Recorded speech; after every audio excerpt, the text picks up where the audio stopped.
ইন্দুরকানী উপজেলার নাম পুনর্বহাল করে জিয়ানগর করায় জিয়ানগরে আনন্দ মিছিল ও সর্বসাধারণের মাঝে মিষ্টি বিতরণ করা হয়েছে। বিস্তারিত ডেস্ক রিপোর্টে। ইন্দুরকানী উপজেলার নাম পুনর্বহাল করে জিয়ানগর ঘোষণা করায় জিয়ানগরে আনন্দ মিছিল ও সর্বসাধারণের মাঝে মিষ্টি বিতরণ করা হয়। এ সময় উপস্থিত ছিলেন বিএনপি নির্বাহী কমিটির সদস্য অধ্যক্ষ আলমগীর হোসেন সহ জিয়ানগর উপজেলা বিএনপির নেতৃবৃন্দ।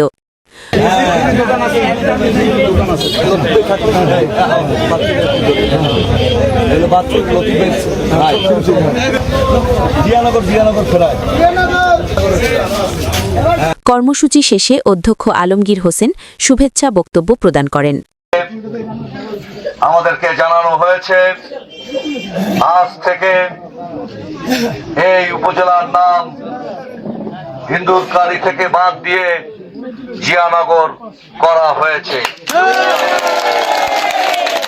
প্রিয় বন্ধুগণ, শহীদ রাষ্ট্রপতি জিয়াউর রহমান গাবগাছিয়া নামক স্থান থেকে এই অঞ্চলের উন্নয়ন শুরু করেছিলেন আপনাদের জানা।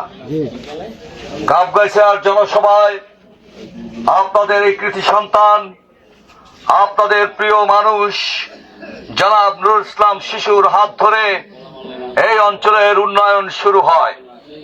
সেই উন্নয়নের ধারাবাহিকতায় পরবর্তী সময় দেশ মাতা বেগম খালেদা জিয়া আপনাদের দাবির পরিপ্রেক্ষিতে এই জল থানাকে পরবর্তী সময়ে পূর্ণাঙ্গ থানা, তারপরে উপজেলা এবং জিয়ানগর নামকরণ করা হয়।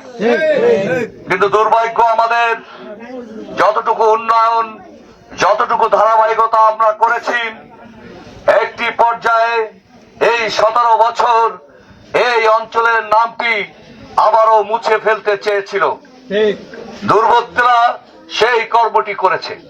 আমরা বিশ্বাস করেছিলাম, আমরা এখনো বিশ্বাস করি, হৃদয়ে লেখা নাম হৃদয়ে রয়ে যাবে, কাগজে লেখা নাম কাগজ ছিঁড়ে যাবে, পাথরে লেখা নাম পাথর হয়ে যাবে, কিন্তু হৃদয়ে লেখা নাম কখনোই মুছে যাবে না।